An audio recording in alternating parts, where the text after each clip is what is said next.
আজকে আমি একটু মাংসের ঝোল রান্না করছি। তো প্রথমেই আমি আলুটাকে ভেজে নিলাম, বড় বড় করে ধামসা আলু যেটাকে বলে, ধামসা আলুগুলোকে বলে বড় বড় করে পিস করলে।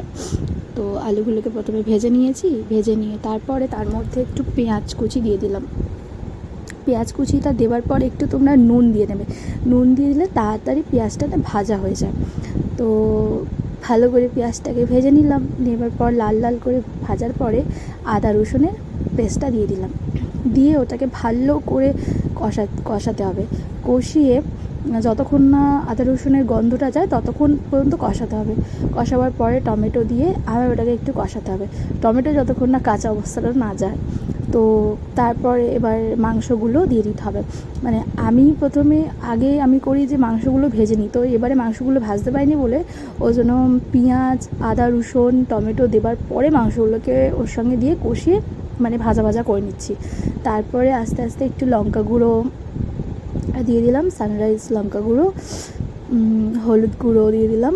তারপরে দিয়ে ভালো করে এটাকে একটু কষাতে হবে, ভালো করে কষাতে হবে যতক্ষণ তোমাদের মনে ইচ্ছা হয় ততক্ষণ কষালে জিনিসটা ভালো টেস্ট হয়। আর আমার ভিডিওটা ভালো লাগলে প্লিজ তোমরা আমাকে সাবস্ক্রাইব করো, আমাকে সাপোর্ট করো, লাইক করে দিও। আর ওটা আমি দিলাম সানরাইজ চিকেন মশলা, মানে চিকেন কারি মশলা যেটা পাওয়া যায়।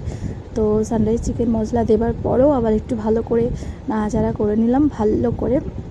যারা এই ভিডিওটা প্রথম দেখছো, আমার চ্যানেলে প্রথম নতুন বন্ধু, তারা প্লিজ আমাকে সাপোর্ট করো, আমার ভিডিওটা সাবস্ক্রাইব করো, ভালো লাগলে লাইক কমেন্ট শেয়ার করে দিও প্লিজ।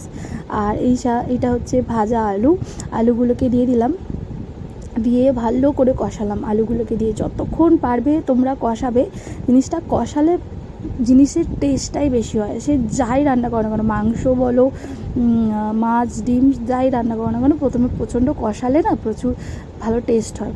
তো তারপরে কষানোর পরে অনেকক্ষণ তারপরে একটু জল দিয়ে দিলাম, জল দিয়ে ঝোল করে নিয়ে তারপরে চাপা দিয়ে স্টে করার পর ভালো করে ফুটে যাওয়ার পরে সানরাইজ গরম মশলার গুঁড়ো দিয়ে ভালো করে ওটাকে নাড়াচাড়া করে নিলাম, যাতে গরম মশলাটা মানে মিশে যায় মাংসের সাথে।